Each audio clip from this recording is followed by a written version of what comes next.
And Nietzsche and hybridized that into new social justice theory, right? A new discourse on social justice. What that will be contingent on the way in which I assess it. But for you, you might be a postmodernist, and you might want to reconceptualize what it means to be a postmodernist. You might be a post-structuralist, you might be a structuralist, you might be a foundationalist, whatever it is that you are. It's not just about accepting the label as much as it is about the creative act of transforming that thing, right? So the concepts are our currencies. Philosophy cannot be this nostalgia for the past, for the Greeks, for antiquity. Nietzsche goes on at length in notes, let me find it, basically from notes 423 to about note 425, talking about this longing of philosophers for antiquity. And the idea is, whether we're talking about the pre-Socratics, which I've already done a lecture series on, or we're talking about Plato or Aristotle, it was a time of, I mean, any seminal work is a time of novelty, right? You have individuals who are at a moment in history where they have the ability to really just trendset and create whole new systems of thought.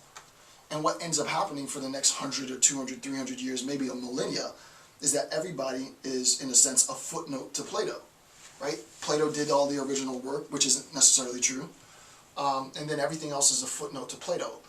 Aristotle is a critique of Plato's transcendental theory for a more sort of form-based discourse, form being situated in function for Aristotle. Aristotle creates his virtue ethics, which then there's a response by Mill and Bentham to create a utilitarian ethics, which is itself a reference back to Plato. Kant creates his deontological ethic in response, and so on and so on and so on.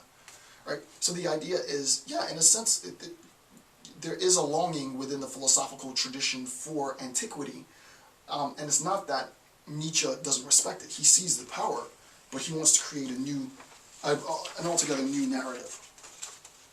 Okay, top of page 73, number 5. Nietzsche says, "I do not wish to persuade anyone to philosophy." And I'll mimic that, right? I'm not telling you to go out and become a philosopher. It's not an easy, first of all, to get a PhD in philosophy isn't good business sense if you're trying to get a job. It's very competitive. The jobs are very, very limited, and your knowledge is extremely esoteric. So it's not good marketing to get a PhD in philosophy, to be a professional philosopher, right? To be a philosopher as an individual who is interested in knowledge, is interested in learning, we all should be doing that. At least I'm saying that. Some within the political elite would disagree with that. They would want you to be an automaton and sit home and be stupid. I do not wish to persuade anyone to philosophy. It is inevitable. It is perhaps also desirable that the philosopher should be a rare plant, right? What Nietzsche's saying is to be a philosopher, not a PhD philosopher, but a true lover of knowledge, to the point that you are methodologically skeptical about everything, to be technical. That's a rare person. It's a very rare individual that doesn't hold claim to anything.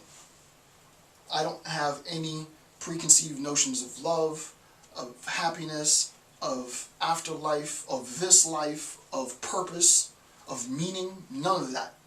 Everything's subject to change, everything's subject to logic, everything's subject to discourse. I mean, some people think it's a pretty scary position. Me personally, I think it's a very liberating position because I'm open to everything and anything. So Nietzsche says that in 5. In 421, I gotta find it.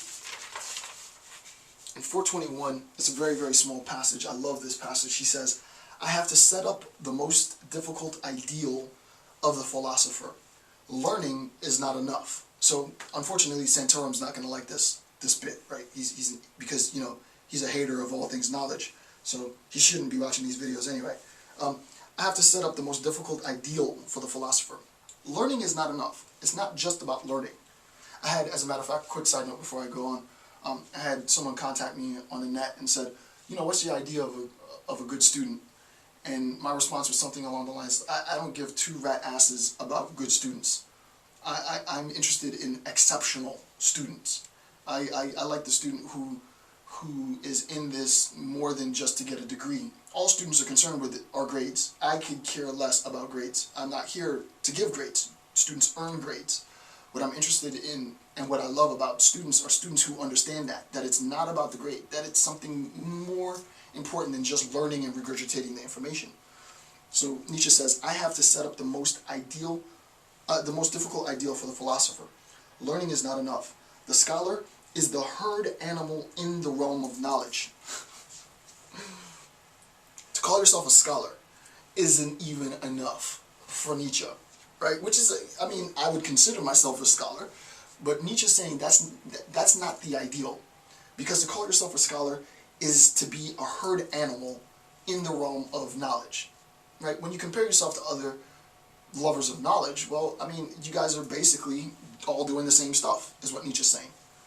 Who inquires because he is ordered and because others have done so before him, right? So it's not just about learning. It's not just about being a scholar, right? Philosophy is more than learning. It's more than scholarship. Philosophy is, now I'm going to give a shout out to Pip, because I know he'll watch this bit. It's praxis. It's a little bit of, or what we say now in a contemporary sense, a scholarship of engagement. It's taking the stuff that you've learned and utilizing it within the community to affect change in the lives of real people. Right? That transformation in people's lives really came because somebody sat down and read a book, because they wrote a grant, because they got people to be aware.